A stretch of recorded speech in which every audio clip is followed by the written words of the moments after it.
Hey, what's going on, guys? This is Steve, and here it is number 10, or you can say top 10 foes of Wolverine, and it's a new show. Hope you guys will like it. So here it is, number 10 is Wolverine. So let me first tell you something about Wolverine that I got from IGN.com.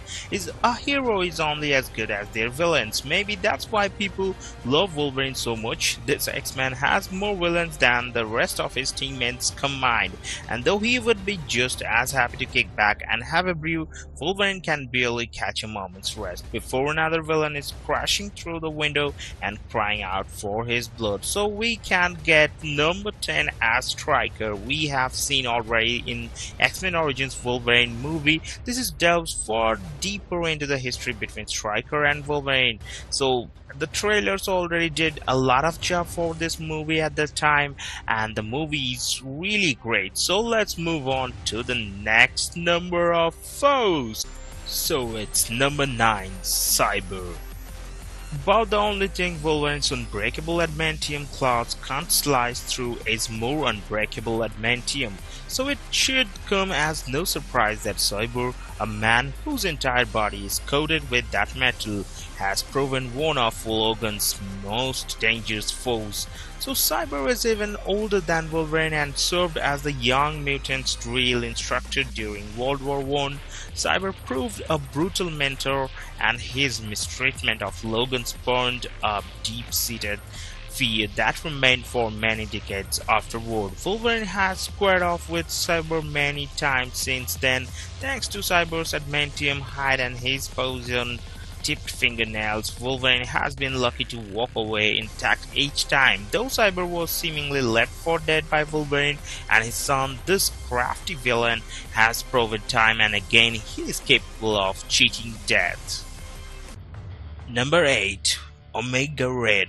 When a killer like Wolverine makes enough of a reputation for himself, it's inevitable that other organizations will attempt to create their own. One of Communist Russia's most successful attempts at creating an indestructible super soldier was Omega Red, formerly Arkady Rozovich. The Cold War monster showed a predilection for murder from the start. His masters crafted a twin set of carbonadium tentacles to his arms, nearly as tough as adamantium and far more flexible. These tentacles also enable Omega Red to drain the life force from his victims as sustains.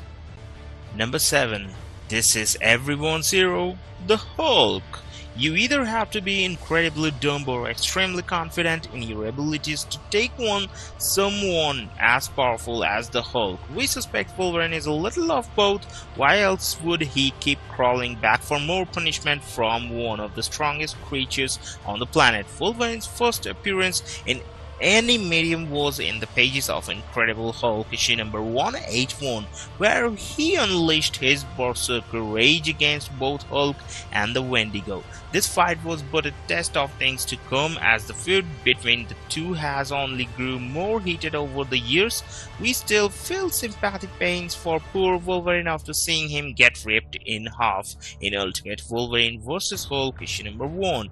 To be fair, Wolverine can dish it out as well as take it. Hulk may be strong, but even his gamma irradiated skin is no protection against Wolverine's claws. Though these two find themselves fighting as allies as often as enemies, there's never any love lost between them. Number 6, Mystique. Mystique is far older than her supermodel physique would have you believe. That's just one benefit of her mutant ability to shapeshift. Another is her almost supernatural fighting skills. This blue-skinned beauty is one of the few people in the world who can kick Wolverine's butt down the block and back. Unfortunately for her, it takes far more than a physical beating to keep the Wolverine at bay. Like many of his worst enemies, Wolverine shares a history with Mystique that dates back decades.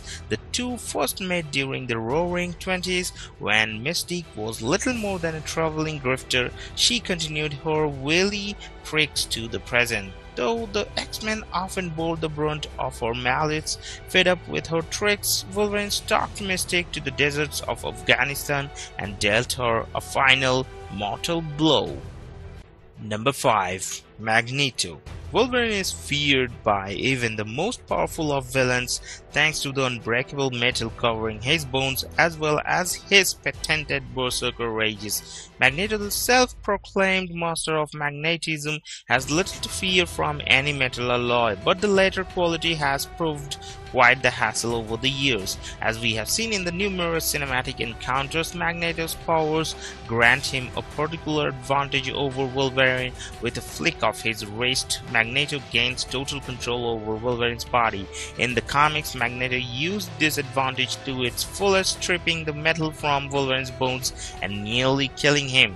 Still, there's no physical injury Logan can't heal from, and he's shown no aversion to a rematch. So Wolverine even returned the favor when Magneto infiltrated the X-Men as Zorn, slicing the master of magnetism's head clean from his body. Of course, it turns out this wasn't Magneto, but the point was clear. Though Wolverine is horribly outmatched by this incredibly powerful villain, he is always ready and willing to continue the fight. Here's hoping the battle gets its due on the big screen. That means you Origins issue number 2 that was just released a long time ago. Number 4. Lord Shingen. Wolverine can't stand toe-to-toe with the Hulk, yet one of his greatest enemies has no superpowers at all. Shingen Yoshida had only his impressive fighting skills and a psychological edge over Logan for a long time. It was all he needed. Shingen was once among the most powerful crime lords of Japan. Wolverine fancied his daughter Mariko, but the proud Shingen was not about to allow a lowly gaijin into his family. The two battled and Wolverine was soundly defeated. While he had taken his fair share of beatings over the years, few knew how better to touch his mind than Shingen. It was only after Wolverine picked himself out of the gutter and restored honor to his samurai heritage that he was able to overcome Shingen and win Mariko's hand with her father out of the way. Number 3. Silver Samurai. Though Wolverine put Shingen Yoshida down for good, the family legacy continues to haunt him. Shingen had an illegitimate son named Kanuichio Harada. Following his father's death, Harada claimed his criminal empire in the name of the Silver Samurai. Silver Samurai's mutant power allows him to change objects with a tachyon field. His change sword can slice through anything but adamantium, putting him on equal ground with Wolverine. The two have clashed sword and claw many times, though Harada ultimately proved more noble than his father. That didn't stop Wolverine from slicing off his hand and disgracing his samurai honor. Oh well, at least Samurai can take solace in his many video game appearances, with Marvel vs. Capcom 2 seemingly headed for consoles. Again, gamers can once again take control of the Silver Samurai and his tachyon blade. Number 2. Deathstrike. So hell hath no fury like a woman with adamantium talons. That's the truth Wolverine has come to learn over the years. The woman, once known as Yuriko Oyama, holds a deep-seated hatred of him for killing her father. Also the man who designed the adamantium bonding process. Deathstrike's thirst for vengeance led her to remake her body with cybernetic implants and adamantium claws. Both Wolverine and Deathstrike have unbreakable claws and a knack for healing. So many of their battles have ended in stalemate. However, Deathstrike came closer than most to killing Logan when she and the Reavers tortured and crucified Wolverine in the wilds of Australia. She has anger issues. Number 1. Sabretooth.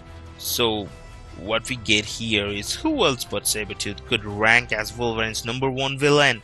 The two share a long history punctuated by many bloody battles and hateful words. Even after all this time, there is no love lost between the two. Wolverine and Sabretooth worked as partners during their days in Team X. The partnership began to splinter as Sabretooth's predilection for murdering innocent civilians took hold. Once Wolverine's memories were wiped, he forgot all about their history together. Sabretooth tried his best to remind him by hunting Logan down each year on his birthday and giving him a severe beating as a gift. So their feud only intensified as Sabretooth claimed more victims and continued to in to escape justice. It seemed he would always be a thorn in Logan's side. However, when Sabretooth was finally driven insane thanks to the mischievous Romulus, Wolverine took up the mystical Muramasa blade and cut off Sabretooth's head. So hope you guys have liked it, and don't forget to leave a like and subscribe for more amazing shows like this, and adios for now.